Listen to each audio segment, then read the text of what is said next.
Good morning, and welcome to the Unitarian Universalist Congregation of the Swannanoa Valley Social Distancing Service. I'm Catherine Coyle, and I am a member of the Board of Trustees. We're glad that you're all here with us today. These times are challenging, and we know that these points of contact and connection, however remote, are important and relevant in all of our efforts to maintain balance and well-being. I'd like to share a few words from Paloma Callow, a Unitarian Universalist from British Columbia. Unitarian Universalism is a cradle, a critic, and a comforting hand during the journey of spiritual growth and constant realization of self. It is a diverse community in thought and experience, strongest when we listen deeply to one another, when we lead with humility and grace, and when we practice courageous love. One of our greatest values and challenges as a faith community is that there is always more growing to do, and changes must unfold to reveal new truths. Unitarian Universalism is an expression of interconnectivity that holds us all accountable to this expectation by guiding us toward people and lessons that will help us, shape us, affirm us, and celebrate us in the ways that we need in those moments. If you are interested in learning more about Unitarian Universalism or about our congregation, please visit us at uusv.org. I would like to remind everybody that our annual meeting will be held next Sunday, June 7th at 12:30 via Zoom. Please be on the lookout for an email, hopefully on Tuesday, that will contain both a Zoom link and the meeting agenda. We would also like to invite you to join us for a virtual coffee hour following this service. Now, let our service begin.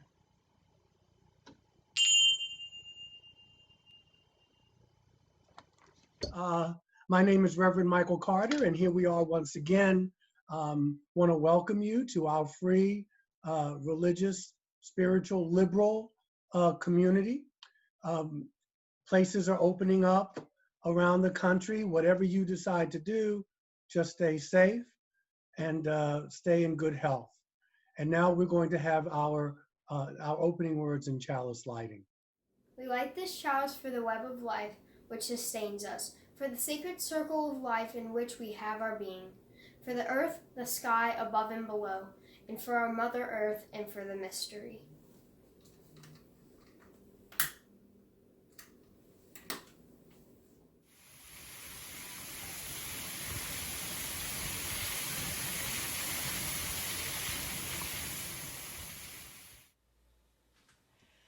This is hymn number 212.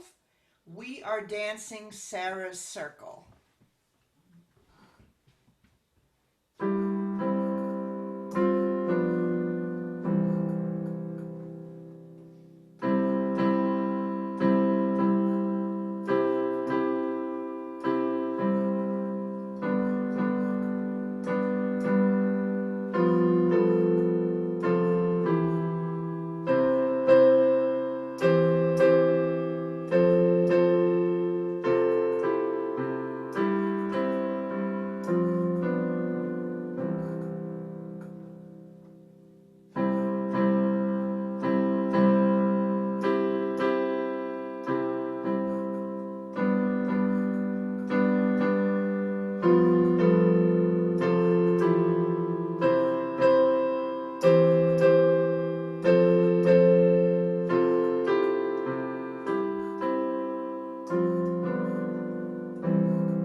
This reading is from Human Rights Watch. It's called The Human Dimensions of the COVID-19 Response.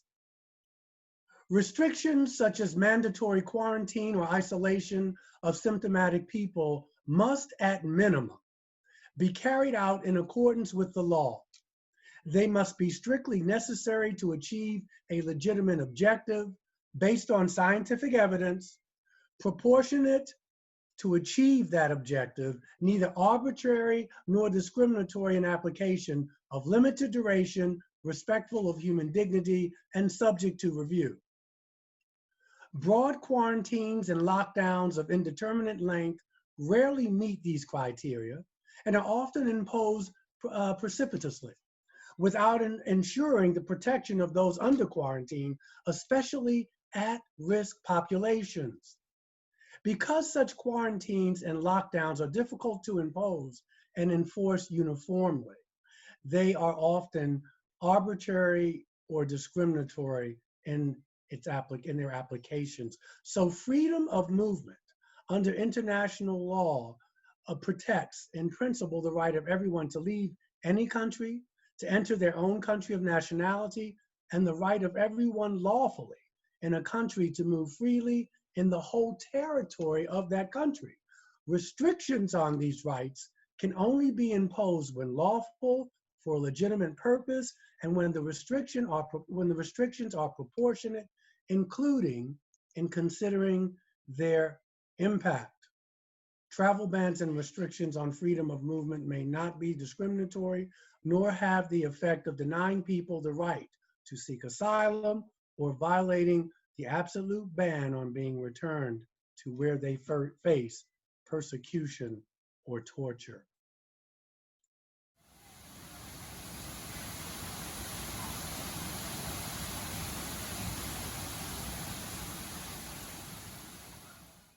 Now is the time in our service when we allow space for the congregation to express the joys and concerns that affected them this week. And I know that this was a difficult week for many. We had one emailed concern from Ellen Kirshner. She writes, I actually have two concerns.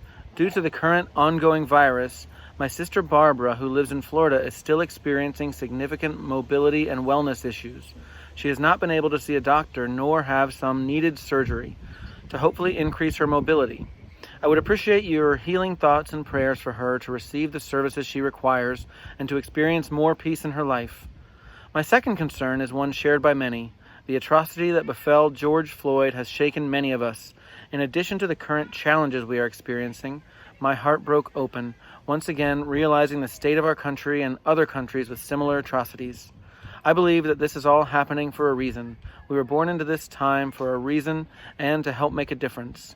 I'm continuing to ask Mary Oliver's poetic question, so tell me, what is it that you plan to do with your one wild and precious life? If you're interested in being involved in this conversation, let Ellen know, and hopefully we can brainstorm and be creative together.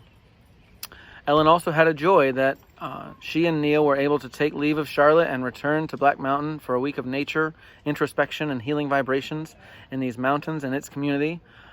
And that's with gratitude from Ellen Kirshner. We also have a video concern from Jim Carillon. And Jim also submitted a poem that is relevant for these coronavirus times. Hi, my name is Jim Carillon, and I have a concern to share. My son Jeffrey, who is in assisted living in Minneapolis, had to move out of his assisted living facility due to the riots going on in Minneapolis. So please give him a thought. He is safely in a hotel about 6 miles away, so we think he's okay for now. But the transition is hard on someone like him. So keep Jeffrey Carillon in your thoughts. Thank you. 1. Michael said this would be a good poem, perhaps to share with the topic that he's talking about today and to do it during Joys and Concerns. The poem was written May 20th and is called Weathering the Storm. Rumbling storms across our cherished land, downpours of lies with every drop, thunder and lightning with each new turn, and nearly half of us just turning our heads. All advantages go to the advantaged. Those struggling feel the most pain. Delays and blunders make a deadly sickness worse, the death toll increasing thousands each day. Like some, I too remain paralyzed by fear, glued to the TV with each new tragedy, trying also to avoid giving an invisible bug to anyone I might by chance encounter. Focusing on family while sequestered at home, hoping at least to protect our youngest. Yet I remain lost as to how best to weather this pandemic of unknowable duration. How much will we all change to survive? Thank you. Hello, my name is Remy Yannick. I'm Evan Yannick's son, and I have a joy. My joy is that I finally got out my skateboard, and I started riding it, and it's really fun practicing on it. Bye. And for those of you who did not submit any joys or concerns, please know that the church holds you in our hearts.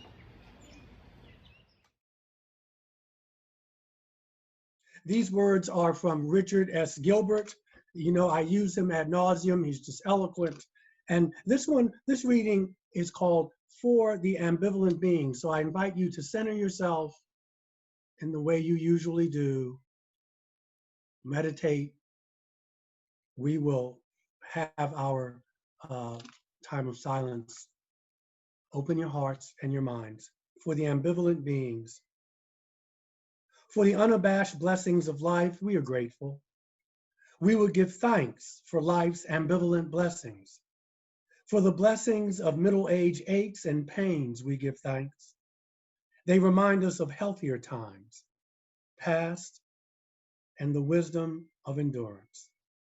For the blessings of a botched and broken world, we give thanks. Its troubles help us transcend our smallness of self and service. For the blessings of grief and bereavement, we give thanks that we have loved enough to know the deep healing of tears. For the blessings of quirky people, we give thanks. We discover anew the quirkiness that lies in them. For the blessings of wild and wily weather, we give thanks. We know that such unpredictability is the best training for life. For cosmic caprice with its random burst of showing off, we give thanks for that too. We learn that beneath the routines of life, there will always be surprises. And so for the ordinary blessings of life, we give thanks this day. And for the ambivalent blessings that forever protect us from boredom, we are ever grateful. And so now, for this brief moment, while our minds and hearts are one, I leave you all with the eloquence of silence.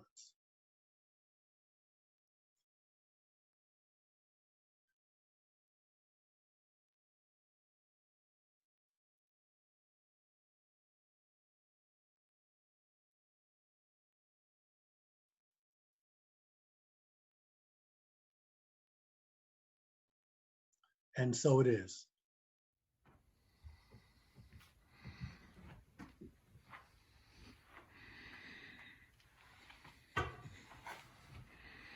This is hymn number 125 from the Crush of Wealth and Power.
Talk about the days the earth stood still, COVID-19 and civil liberties. my rights don't end where your fear begins. Now, you may have heard that. I didn't hear, I heard it for the first time a few weeks ago, and it got my attention. My rights don't end where your fear begins. Now, I want to start at the outset, and I made mention of this, but I don't do it a lot. But I don't trust my government. I just don't. It's out there now. For those of you who don't know me, I have seen what this government has done to poor people and people of color, not only in this country, but all over. I also want to say that I'm not naive enough to not know that great countries remain great by keeping other countries from becoming great as well. And all the while, our politicians talk about the good America has done. And of course, we have done good. Let me put that out there. We have done some good. Yet, to quote Thomas Jefferson, he says, "I tremble for my country when I reflect that God is just and that his justice cannot sleep forever," end quote. This is Thomas Jefferson. There has been, and there will always be, a tension between the rights of the collective versus the rights of the individual in democratic countries. And I don't believe that we are a democratic nation as yet. Mind you, democracy is still, in my mind, the great experiment. There are as yet too many inequities to say that we are truly a democratic country. Also, what I want to talk about here is there is such a thing as both parties being right. And those type of disputes are the most difficult to reconcile. It's not always about right and wrong. Sometimes both parties are right. But we are too used to seeing and believing, because we've been raised with this kind of dualistic thinking that if one person or group is right, the other simply has to be wrong. COVID-19 has highlighted the inequalities and the flaws in our healthcare system and in our nation's perspective on what and who we value most. This virus has exposed this quite nicely and neatly thus far. And I was talking to a conservative friend of mine, and he was telling me his opinion about this. And he says, the government attacked these things first in a time of crisis. And it got me to thinking. He said the government attacked the church, our freedom to assemble, gun stores. Now, I'm not sure about that. I'm not a big gun rights person, and that's something else. But he says freedom to run your business and the freedom to assemble. Now, he got my attention. He said that every single one of these rights is protected by the Constitution. Now, I don't know where the virus came from yet. I have my personal opinion, and it will stay that way. It's personal. Yet for over 2 months, not all nations, but many nations on this planet were in shock and awe because of the coronavirus. These 2 months plus, I refer to as the days the earth stood still. And Lord knows she needed the rest. And yes, I did take the title from the movie of the 1950s. Now, that movie was a warning to humankind, as is the COVID-19 virus. Perhaps a slightly different warning between the movie and the virus, but all leading to a life that for many will be or has the potential to be nasty, brutish, and short, with or without the virus. Now, since this outbreak, our news cycles have been changing almost daily, or by the hour, or even by the minute. And there is so much information out there today, it can not just be a challenge, but downright difficult to navigate the news. So let's think about this for a moment. I just want to get you to thinking, okay? That's it. You don't have to agree with me. It's fine. Don't have to be right on this one, but I just want to put it out there. I just want to express myself on this. What are the unforeseen consequences of what we are doing now because of this virus for the future? For our future and our children's future. Now, I saw some of this in 9/11, where rights were taken away because, terrorism and the patriot, out of fear, actually. And once the rights are taken, you never get them back. You really don't. So let's think about civil liberties for just a moment. We as a nation were so ill prepared for this. The government is acting like COVID-19 is a never seen before virus and that this is all a big surprise. Now, we've had SARS, we've had Ebola, we've had MERS, which is a Middle East respiratory syndrome that was first reported in Saudi Arabia in 2012, and it spread to other countries, including the United States. The symptoms were severe respiratory illness, including fever, cough, and shortness of breath. Many people died. Many people transitioned. So we've had these types of things before. And in fact, truth be told, we knew we were going to have more of them. And it seems like we were just caught with our pants down. We were just caught so completely off guard. And this virus is having such a profound effect. And if you had spoken to any epidemiologist or virologist, they knew these things were going to happen. There's videotape of President Bush and I believe President Obama talking about being prepared for these types of things. Now, there is nothing more foreseeable for a public health crisis in a world where we are just living literally on top of each other in crowded and polluted cities than a pandemic. And every academic, my God, even our own intelligence agencies have been planning for pandemics. And yet when we needed it most, the system has now failed us and failed us comprehensively.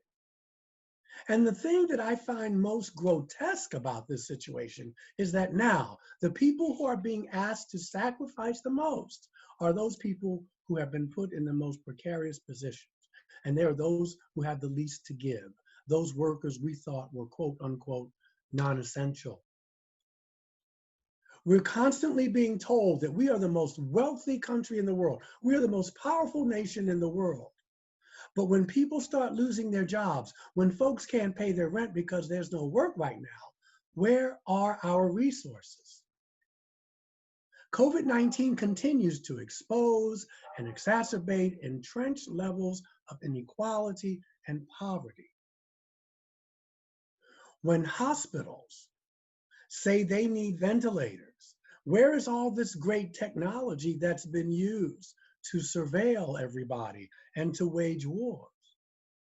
Where is the technology when we need it to save lives? At one point in South Korea, which has been, at least at the time, somewhat successful in flattening their curve, the government had been sending text messages to people who they knew had been in contact with other people who have the virus, which means they know who has the virus, who they have been meeting, where they have been, etc.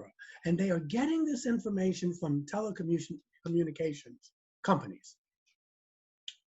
In Taiwan, they have a so-called mobile fence where they put this around you. And if you leave your place of quarantine, you've got a problem. So you see, your mobile phone, my mobile phone, is the new ankle bracelet. And I believe that can happen here if it's not already happened.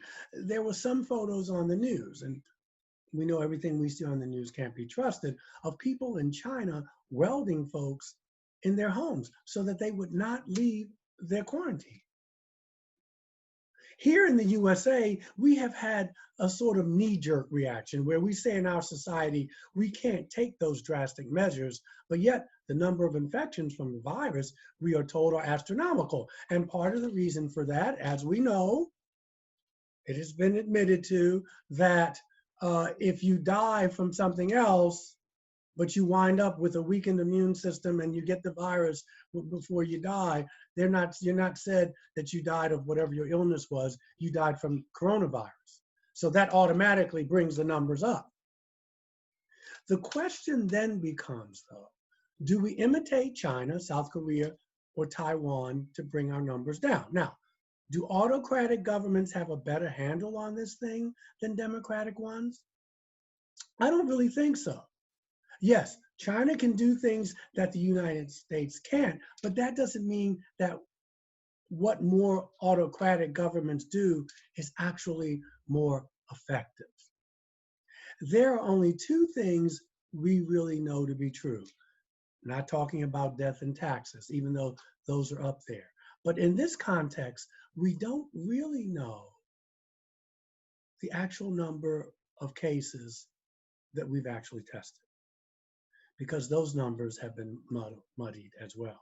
When we layer this in with more authoritarian power structures, what we end up seeing is, instead of policy being guided by science and facts, which we can agree on or disagree on, we begin to see information being delivered as political decisions. I have been barred from social media twice for altogether 4 days because I dared research something and post it that was not the party line that Fauci and other people are saying. Other doctors with the credentials of Fauci and what have you, about how to deal with this. And I was told that it was taken off of YouTube and Facebook, and I'm not the only one, obviously, because it didn't adhere to community values. And to me, that smacks of censorship. But I'm just laying the table, setting the table here. Now, this is not new. And what is not new is that when we see policy being used as political decisions, okay, when we end up seeing skewed numbers for political reasons. This is not new, for instance. The so-called Spanish flu in 1918 did not actually originate in Spain. It was spreading in the trenches during World War I because of the horrific conditions in those trenches. And the militaries of the day put restrictions on what the press could report for fear it would affect the war effort. Does this sound familiar to anybody? And so Spain, being a neutral nation at the time, was simply publishing what they were actually seeing in their country. So it was just presumed that since they were the only country telling the truth at that time, that it came from them.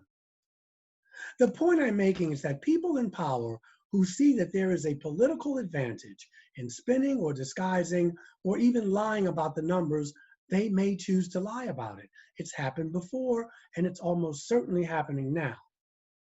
Now, we can't take at face value the numbers of China, what they're telling us. Can't say that that's true and that they are really flattening the curve, if you will. Many Western journalists have been expelled when we need critical reporting about what is going on. Rumors abound, and so we doubt.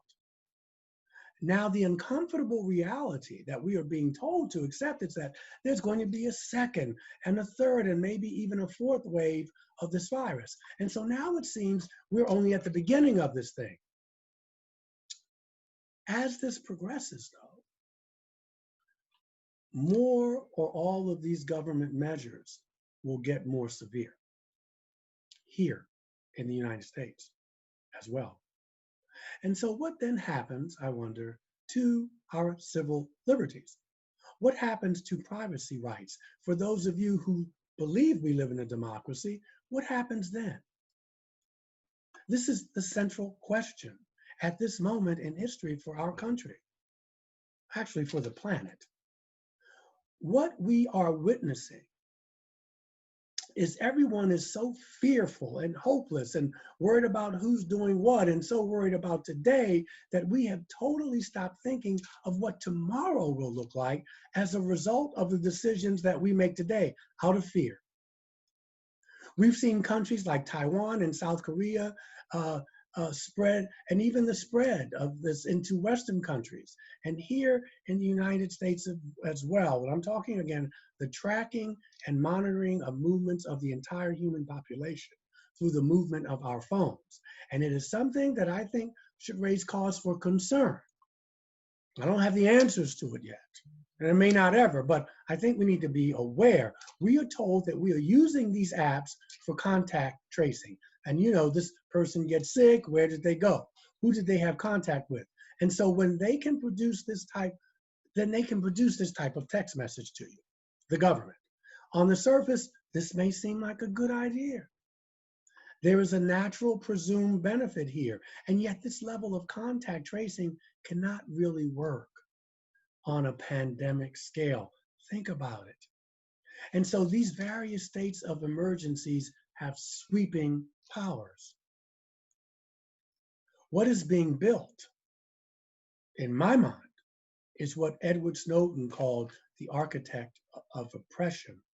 All of the data is being collected on you and me.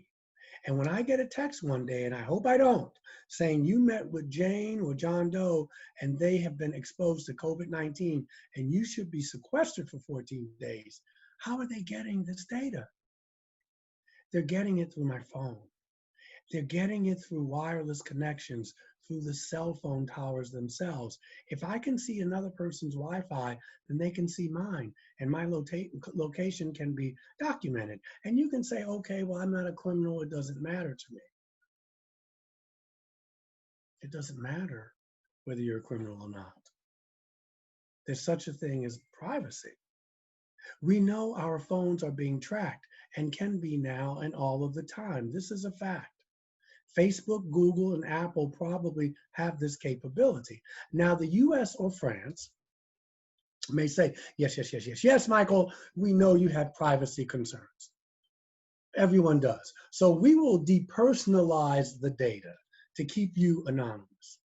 We're not looking at individuals, mind you. We're just looking at the movement of these phones.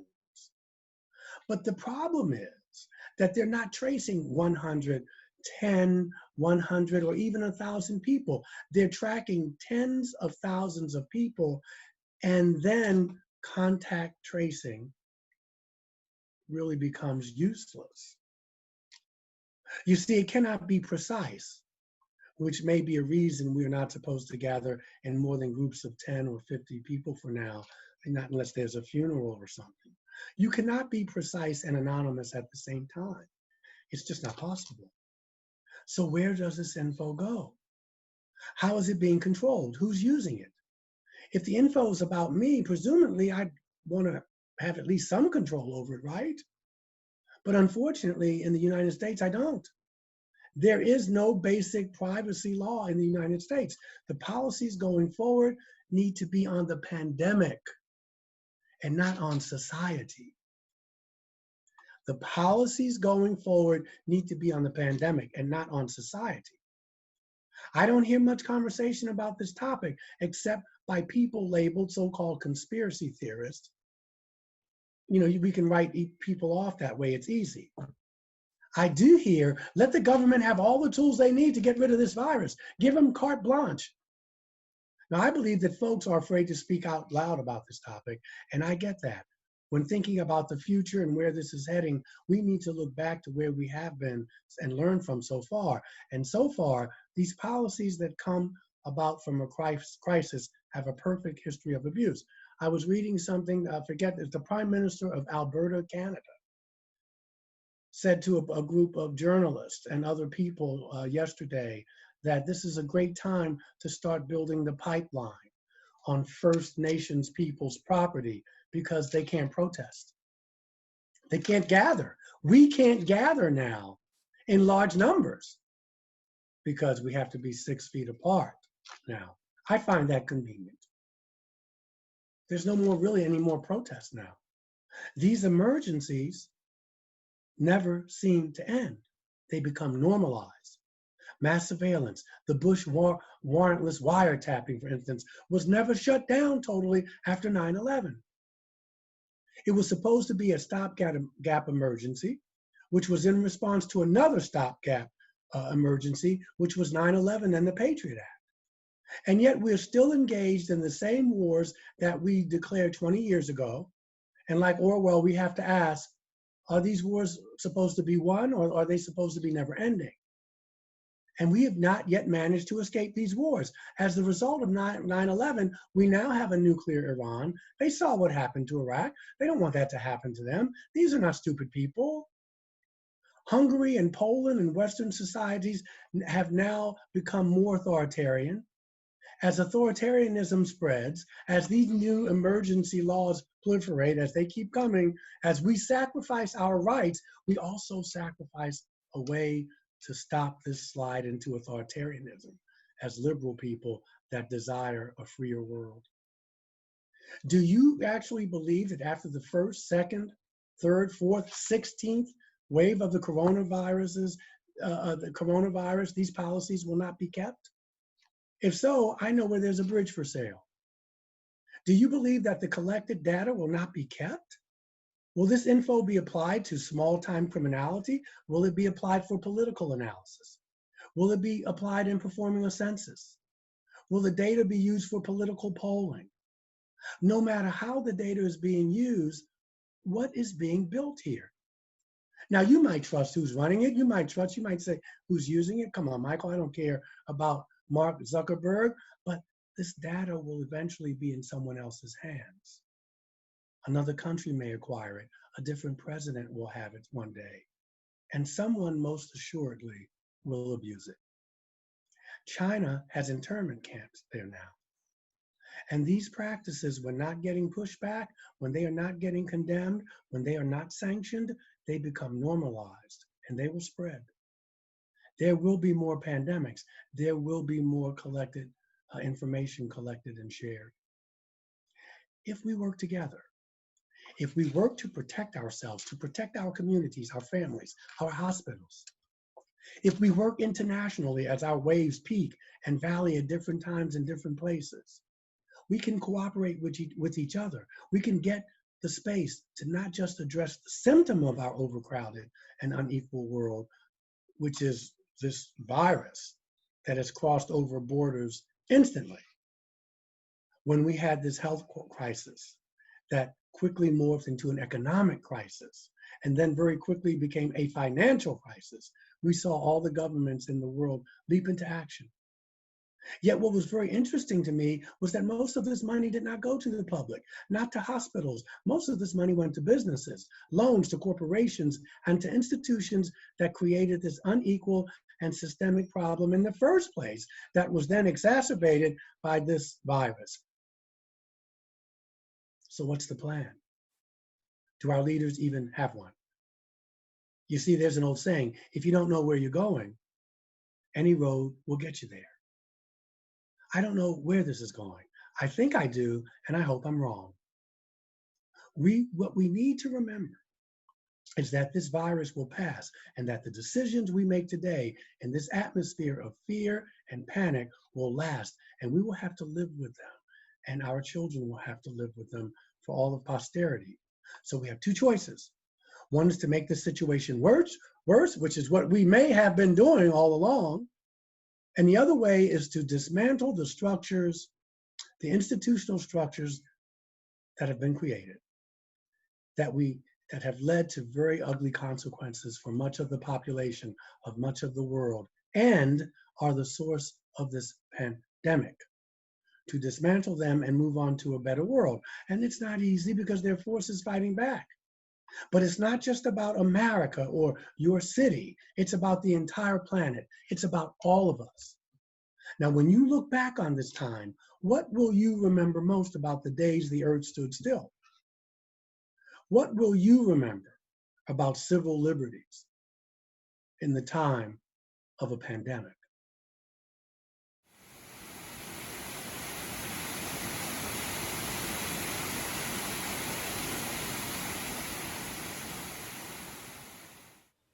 This is hymn number 121, We'll Build a Land.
These closing words I wanted to share with you, they're from an organization called the Club of Rome. It's a distinguished international think tank that published its seminal report, The Limits to Growth, back in 1972. And they suggest an alternative to where we are now. COVID-19 has shown us that overnight, transformational change is possible.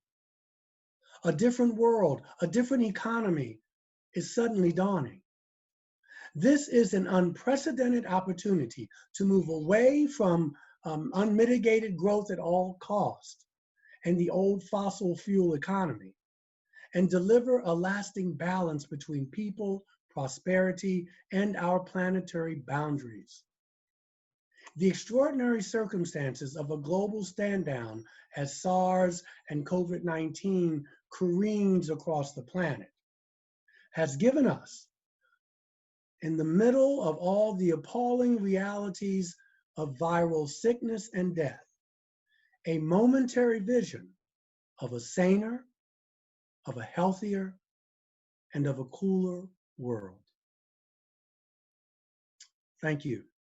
Have a wonderful afternoon.